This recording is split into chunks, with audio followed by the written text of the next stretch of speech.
Hello friends, welcome to the lecture on regular expressions. Today we are going to see how we can specify multiple choices in our regular expressions. We'll go through each of these listed topics here in the comment section. So let us first start with the OR condition. So as the name suggests, we are specifying multiple patterns. We are actually trying to specify either pattern 1 or pattern 2. So if pattern 1 holds out to be true, then pattern 2 is not executed. Only when the pattern 1 fails to satisfy the particular condition or whatever we have defined in our regular expression, then it goes ahead and evaluates pattern 2. So let us quickly go through few of the examples. We'll quickly write a piece of code for the OR condition. So here $result, I'm just taking the value of the regular expression in $result, and we'll simply try to match a particular condition, that is either DEF or ABC. Okay, what we'll do is, along with the matching part, we'll try to capture the output so as to have a clear idea of how exactly the OR condition works. We'll go ahead, print the result, that is result is equal to $result, and along with this what we'll do is we'll print the matched pattern. So in this case the matched pattern is nothing but $ampersand. So we'll get the entire string that is matched. Now let us go ahead and execute this particular piece of code.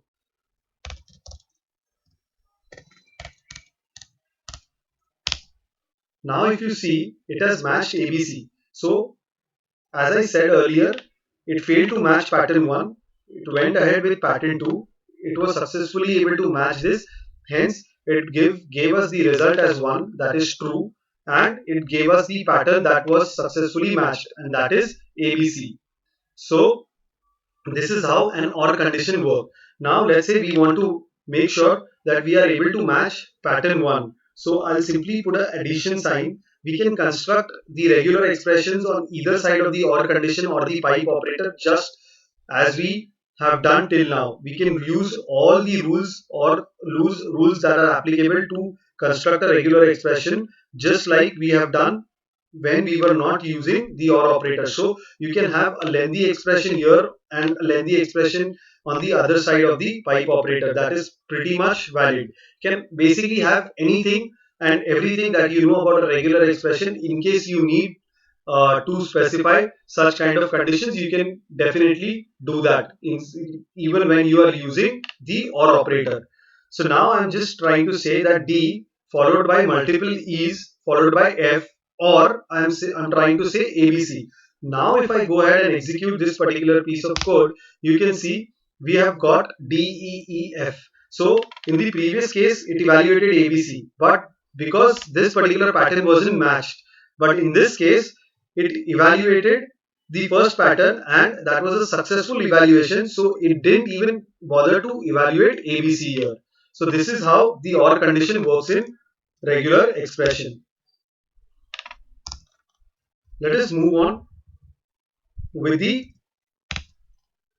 specifying multiple choices. Now what do we mean by specifying multiple choices? Here in this case we had used the plus sign to specify that there are one or more E's. Now we don't want to have a condition where, you know, even like, I should get only couple of E's there, but because I've specified plus, it will go ahead and match even 1, even 3, even 4, 5, 6, any number of E's.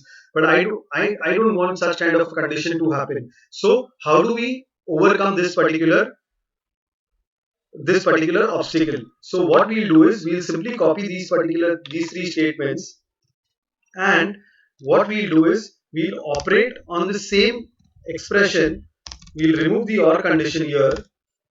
Now what we'll do is we want E's to be only 2 in number, let's say. So what I'll do is I'll use curly braces and I'll specify the number of E's that I want. This is pretty simple. This particular curly braces inside the regular expression helps you to decide the number of times the preceding character to this particular curly brace should actually follow. I hope this is pretty clear, right? it actually specifies the number of time the preceding character should be there in the regular expression. You can specify a range. We'll see how exactly we do that also. Now what we'll do is we'll go ahead and we'll execute this particular piece of code. So now you can see what I'll do is I'll have some kind of a different name here. I'll say choice result. So this becomes a little more evident. Now if you see choice result, this is nothing but 1. So that is true. So it was successfully able to match this. Now if I say 3 here and we go ahead and execute this, you can see we have not got any choice result. This is because it wasn't evaluated to true, and hence that's the reason we have not got any sort of value inside our variable dollar result. So we can also specify the range here. You can specify the minimum range, you can specify the maximum range, so on and so forth. So let us say we specify a range that the number of e's should be between 1 to 4. Now let's go ahead and execute the program. So it was successfully able to match because we had only couple of e's here. Now what we'll do is we'll again define this particular string for this piece of code, and I'll actually write multiple e's. Now let's see what exactly the output would look like.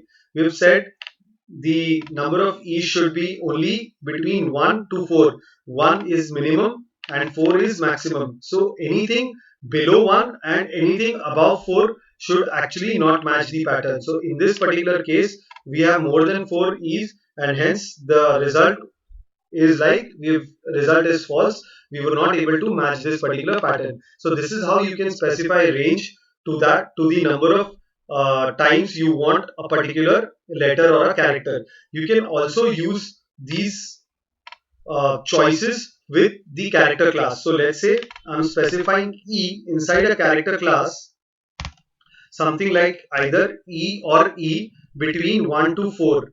Okay, so I'll simply delete one E from here, and now we can see how exactly this works. So even for the character class, what it has done is it has said either E in caps or E in lowercase, and that should be equivalent to, or that should be in between 1 to 4. So this is how you can play around the way you want to, if you know, or if you want to actually have some kind of a restriction to the number of times a particular character or a letter should appear inside a string or inside the data source. I hope this is pretty much clear. Let's move on to the look ahead conditions. So there is one is a positive look ahead and the other one is a negative look ahead. Positive look ahead, as the name suggests, it goes and checks for a particular string after the pattern that we are supposed to find. Negative look ahead, it basically tries to search that particular pattern whichever we have specified inside the negative look ahead, and that is before that particular pattern we want to match. So positive lookahead condition is basically denoted using question mark equal to, and negative lookahead condition question mark not equal to, which is the negative lookahead sign. So let us first start with question mark equal to, that is the positive lookahead condition. Our string is DE. We'll just simply copy this particular string and I'll simply remove one of the E's for my convenience. Now we want to write a negative lookahead condition. So what we'll do is we want to match DEF, but only a positive lookahead condition, but only if it is followed by ABC. So this is a positive lookahead condition because I'm saying DEF is followed by ABC. Don't mistaken the parenthesis here. DEF is my pattern to be searched. Remember friends, DEF is the pattern to be searched, not the parenthesis, or we are not capturing any parameters. This is a way you write a positive lookahead condition. This is very important. Do remember this and watch this pretty carefully. So here I would say this is my positive lookahead condition. What I'm saying, match my pattern DEF only when it is followed by ABC. So immediately after DEF, that is saying a positive lookahead condition, if I have ABC, I should get, or I should be evaluated to true. Now we'll again simply go ahead and print the result. So I'll say positive look ahead result, and we'll go ahead and execute this particular piece of code. Now you can see positive look ahead result is false. The reason is DEF is not immediately followed by ABC, it is followed by GHI, and that's the reason it has failed. Instead of ABC, let us try to write GHI, and we'll see what how exactly it works. Now the positive look ahead was successful because positive look ahead, we have said DEF should be followed by GHI. So this is how positive look ahead condition works in Perl. Now we'll go ahead and see how a negative look ahead condition works out to be. As negative look ahead condition, we use question mark and not operator. Similarly, here also we'll change the negative look ahead condition. Now we are saying DEF should not be immediately followed by GHI. Remember friends, DEF should not be immediately followed by GHI. Let us go ahead and execute this piece of code and see what the output should look like. And we have got a false output. That is because DEF is followed by GHI. Now if you say ABC and we'll execute this program, and you can see this has worked fine. Why exactly this has happened?